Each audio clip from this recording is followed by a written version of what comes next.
এখানে দাঁড়া। হ্যালো বন্ধুরা, আজকে ভিডিওটা স্টার্ট করছি। এখন বাজে 7:30। তো দেখে মানে অবস্থা দেখে বুঝতে পারছো, মানে সারা দুপুরটা একটু ঘুম নেই চোখে। ঐশী মানে একটু ঘুমিয়েছিলাম, ঘুম ভাঙিয়ে দিয়েছিল, তো তারপর থেকে আর ঘুম নেই। তো এইখানে দেখো সব রেডি করে রেখেছি, দেখাচ্ছি তোমাদেরকে। আজকে একটা অনুষ্ঠান বাড়িতে নেমন্তন্ন আছে, তো যাব। ওটার জন্য সকাল থেকে ঐশী মাথা খারাপ করে দিচ্ছে কান্না করে করে যে কখন যাব। তো ফাইনালি টাইম হয়ে গেছে, এখন রেডি হব। তো তোমাদেরকে দেখাচ্ছি, ঐশী ড্রেস বের করে রেখেছি। আর এই যে দেখো কোথায় যাবো গো আমরা। আচ্ছা কি করেছো? তুলে দিয়েছো? এই যে দেখো ঐশী ড্রেস বের করে রেখেছি। এটা একটা স্কার্ট, তো মানে খুব হালকা, তো গরমও লাগবে না, আর গরমটা আজকে একটু কমও আছে। তো এই ড্রেসটা বের করে রেখেছি। আর এই যে আমার এই শাড়িটা তোমরা আগেও দেখেছো পরতে, তো এটা এর আগে দুবার পরেছি বলে ভাবলাম যে এটাই পরে যায়, আর কোনো শাড়ি ভাঙবো না, তো এটাই পরে নেব। তো চলো আমরা রেডি হয়ে যাই, তারপরে তোমাদেরকে দেখাবো ফাইনালি, মানে পুরো রেডি হয়ে গিয়ে। তো চলো পুরো ভিডিওটা কন্টিনিউ করতে থাকো। আশা করি আজকের ভিডিওটা একটু নতুন লাগবে, ভালো লাগবে তোমাদের অন্য দিনের থেকে। তো চলো এখন রেডি হয়ে যাই আগে। তো আমরা রেডি হয়ে গেছি, এই যে দেখো ঐশী দেখো রেডি হয়ে গেছে। কাজল পরাইনি বলে বলছে।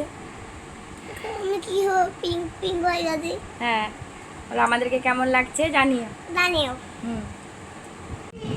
আমরা এখন রেডি হয়ে বসে আছি। ঐশীর বাবা এখনো রেডি হয়নি, আর এই যে ঐশী এখন সেন নেওয়া চলছে।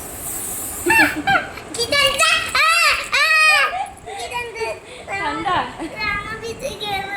জামাটা এখনই শুকিয়ে যাবে, ওটা তো বাতাসটা এখনই উড়ে যাবে। যে জামা ভিজে গেল। কি সুন্দর সেন্ট, গন্ধ গন্ধ।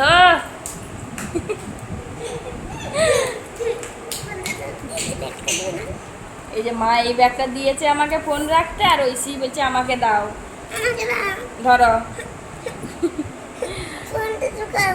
আমরা দেখো নিচে নেমে গেছি, এখন বেরোবো। ঐশীর বাবা চাবি দিচ্ছে, আর ঐশী এই যে ব্যাগটা দেখো কেমন করে কাঁধে নিয়ে রেখেছে, ও ব্যাগটা আমাকে দেবেই না। তো ওর বাবা বলছে তুই মাকে দিয়ে দে, নাহলে তোকে নিয়ে যাবো না। আর ও কোনো মতেই শুনবে না, ওই জন্য ফোনটা হাতে নিয়ে রেখেছি। যদি ও ব্যাগটা ফেলে দেয় বাই চান্স, তখন ফোনটা আবার ভেঙে যাবে। তো আমরা এখানে চলে এসেছি, ছবি টবি তোলা হয়েছে, গিফট দিলাম। তো তারপরে খাওয়া দাওয়া করতে চলে এসেছি। 9টা মতো বাজতে যায়, তো আর দেরি করে লাভ নেই। তো বসে গেছি, ফাঁকা ছিল। তো ঐশী দেখো, ঐশী কোনো মতে বলছে কখন খাবার দেবে, কখন খাবার দেবে, কারণ ও আর বসে থাকবে না। আর খাওয়ার দিকে তো জানো কতটা খাবে ভগবানই জানে। তো আমরা এখন বসে আছি, এই যে দেখো এইদিকে সার্ভ করছে, তারপরে আমাদেরকে দেবে। তো আমরা ভাবলাম বসেই যাই। তো জিজ্ঞাসা করতে এলো যে আপনারা খাওয়া দাওয়া করবেন, তো আমি বললাম যে হ্যাঁ। তো সেই রকমভাবে দেখো দিচ্ছে। আর তোমাদেরকে মেনু কার্ডটা দেখিয়ে দিই। আর বুঝতেই পারছো ঐশী আছে, মানে পুরোপুরি ভিডিও করতে পারবো না, সেই কারণে তোমাদেরকে মেনু কার্ডটা দেখিয়ে দিচ্ছি।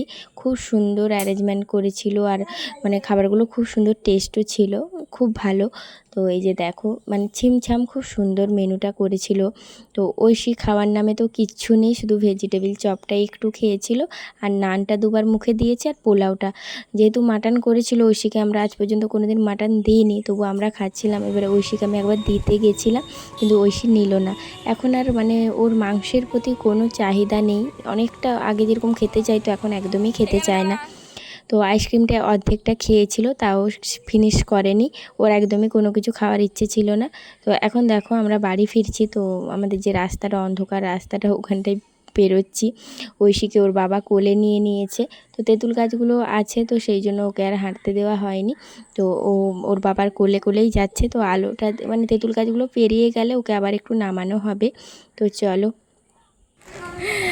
আমরা দেখো এসে মানে শাড়িটা খুলে দিয়েছি। এবারে মুখে যে পাউডার একটু লাগিয়েছিলাম, তো সেটা দেবো। কি দেবো? হ্যাঁ পাউডার। উফ, মানে কোথাও যেতে খুব ভালো লাগে, এসে করে এত টায়ার্ড লাগে।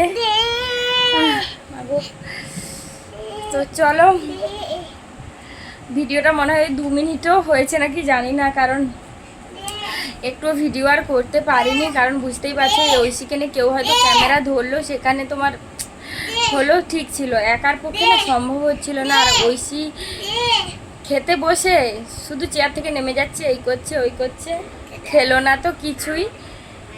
কি দেবো? ও বাবা গো, কিছু পারবো না। মানে আমাকে এত টায়ার্ড লাগছে। এই ক্রিমটা নিবি না, দাঁড়া তোর রাখ। এমা মামা করো না করো না, ছি ক্রিম, এত গরমে ক্রিম তো মাখে না। তো চলো আজকের মতো ভিডিওটা এতটাই। আগে মুখ টুক ধুয়ে আসি, কত বড় টিপটা পরেছি। অনেকদিন পরে হাতে একটু নেল পালিশও লাগিয়েছিলাম। তো চলো আজকের মতো টাটা, গুড নাইট।